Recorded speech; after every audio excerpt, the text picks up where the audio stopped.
Alamin naman natin kung paano ba napalago ni Jerome Allen Macaraig ang kanyang mini donut cart business. Sarap niyan. Sarap yan, oo nga. At talaga naman patok po yan ngayon sa merkado. Ang kanyang sikreto, alamin natin dito.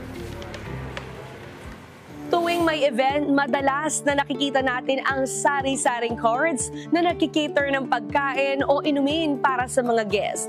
Dahil dyan isang food cart rental business ang ating itatampok today upang alamin ang kanilang sikreto sa successful na negosyo.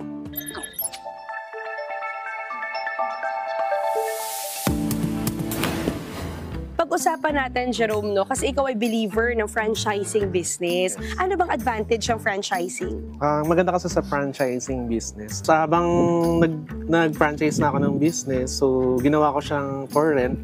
Nakakapwesto kami sa mga mall, then nirent siya ng isang sa mga celebrity. So ginarab namin yung opportunity na mag-rent. Ang galing ng concept nyo, no? So you started with franchising business. So inoperate mo yung business, tapos from there, hindi lang kayo nakapwesto sa malls, nag-innovate ka din by providing services sa mga events. Nagpaparenta po sila ng cart. Malakas kayo sa mga bata, no? Yes. Sa mga kiddie Favorite kasi siya parties. ng mga kids. So bite size siya, maliliit na donuts. So pwede siya kahit anong flavor. So we have 6 different flavors. So ang flavors nyo, you have your We have strawberry, cookies and cream cheese. Mocha, chocolate, and cinnamon. So yung ganitong klaseng business, magkano ba ang kapital para makapag-start? Nung nag-start ako before, nasa 400 plus siya. So sa ngayon, nasa 900 plus na yung capital. Investment din talaga ang business na tumataas din talaga. Pero ikaw, kamusta ba ang return of investment? Nakuha mo na ba, Jerome? Nabalik naman na po yung investment namin. Tapos, every now and then, may mga nag-i-inquire naman for the events, weddings, birthday, and even the company events and school events.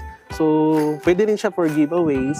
During off-cam, nagkukwentuhan tayo, meron ka ng 3 carts na na-invest sa iyong business. So, grabe, good job! Tingin mo, Jerome, ano bang sikreto mo sa successful na negosyo? Tuloy-tuloy lang and yung never give up nga. And syempre, lahat ng tao ngayon kailangan ng extra income. That's right. So, importante siya kasi makakatulong siya sa family and even sa employees namin.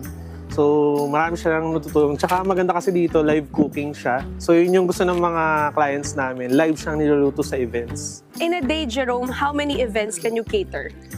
Maximum of 4 events. Wow, 4 events. Any message sa mga nag-aspire na mga entrepreneurs na gusto rin maging katulad mo? Start nyo lang yung gusto nyo. Siyempre, kailangan talaga isa puso yung pagbi-business. So, gusto talaga natin na kumita talaga.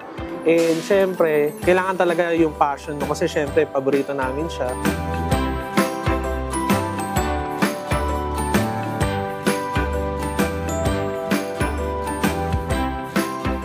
Hindi maiiwasan na may mga taong magda-doubt sa kakayahan mo. Ang mahalaga, kahit ano pang mangyari, ay mapanatili mo ang tiwala sa iyong sarili. Yan po ang aral na ibinahagi sa atin ni Mr. Jerome Macatangay. Isa na namang business story at business tips ang aming isi-share sa inyo.